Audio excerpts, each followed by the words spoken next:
जय हिंद साथियों, आप सभी का स्वागत है सिवेई क्लासेस में। आज के वीडियो में हम लोग देखने वाले हैं क्लास 10th का नन हिंदी। ये चैप्टर नंबर 5वां हो जाएगा, जिसका नाम है हुंड्रू का जलप्रपात। यह एक जो है यात्रा वृत्तांत है। इसके लेखक कामता प्रसाद सीकाम है। ये एग्जाम की दृष्टि से चैप्टर जो है बहुत ही इम्पोर्टेंट है, इसलिए इस वीडियो को अंतिम तक जरूर देखना और सारे प्रश्नों को अच्छे से याद कर लेना। तो पहला प्रश्न दिया गया है, जैसे हुंड्रू का झरना वैसे उसका मार्ग, इस कथन की व्याख्या कीजिए। तो लिखना है, इस कथन का आशय है कि हुंड्रू झरने की राह सीधी और सपाट नहीं है। उसका मार्ग कहीं टेढ़ा मेढ़ा, कहीं ऊंचा नीचा, कहीं तीखा और कहीं समतल दिखाई देता है।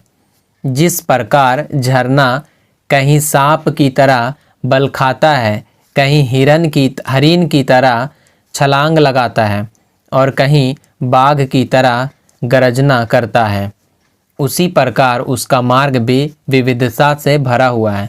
कहने का मतलब जो है, ये बहुत सारे एग्जाम्पल इसमें लिया गया है कि वो बाघ का तरह गरजता है और हिरन का तरह छलांग लगाता है, सांप का तरह टेढ़ा मेढ़ा चलता है कहीं कहीं, मतलब हर एक उसमें अलग अलग खूबी है। तो मतलब इसका जो है सीधा सपाट नहीं है रास्ता, ये सारा चीज़ उसमें है, विविधताओं से ये भरा हुआ है। अगला सवाल है, हुंड्रू का झरना कैसे बना? तो आंसर में लिखना है, हुंड्रू का झरना स्वर्ण रेखा नदी के बहाव से बना है। जब यह नदी चट्टानों से टकराकर नीचे गिरती है तो एक विशाल झरना बनता है। इस झरने की ऊंचाई लगभग 343 फीट है। चट्टानों की कठोरता और नदी के जल का वेग मिलकर इस अद्भुत झरने का निर्माण करता है। तो किस प्रकार हुंड्रू का जो झरना है उसका निर्माण होता है, वो कैसे बना है, तो यहाँ पे अच्छे से आप समझ सकते हो। अगला सवाल है, स्वयं झरने से भी ज़्यादा खूबसूरत मालूम होता है झरने से आगे का दृश्य। उस दृश्य की सुंदरता का वर्णन अपने शब्दों में कीजिए। तो जब आप कहानी पढ़ोगे तो आप अच्छे से ये सारे प्रश्न को लिख पाओगे। चलिए इसका देखते हैं आंसर क्या हो जाएगा। झरने के नीचे का दृश्य अत्यंत मनमोहक है। गिरते हुए जलकण मोती और चांदी जैसे प्रतीत होते हैं। झरने के नीचे का जल राशि फेनील होकर चारों ओर सफ़ेदी बिखेरती है। उसके आसपास के वृक्ष, पत्थर और हरियाली दृश्य को और भी रमणीय बना देते हैं।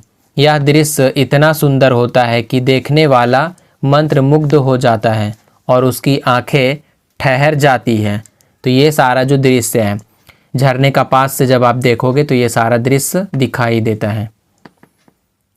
अगला सवाल है, प्रस्तुत पाठ के आधार पर समझाइए कि किसी यात्रा वृत्तांत को रोचक बनाने के लिए किन किन बातों पर ध्यान दिया जाना चाहिए। तो आंसर में लिखना है, किसी यात्रा वृत्तांत को रोचक बनाने के लिए निम्नलिखित बातों पर ध्यान देना चाहिए। सबसे पहला बात तो हो जाएगा, स्थान की प्राकृतिक सुंदरता का जीवंत और सजीव वर्णन। क्या होना चाहिए? जीवंत और सजीव वर्णन होना चाहिए। दूसरा चीज़, भाषा में चित्रात्मकता और रोचकता लाना। तीसरा होगा, उपमा और रूपक का प्रयोग करके दृश्य को और सजीव बनाना। चौथा हो जाएगा, पाठक को ऐसा अनुभव कराना कि वह स्वयं उस स्थान पर मौजूद हो। कुछ ऐसा लिखना चाहिए।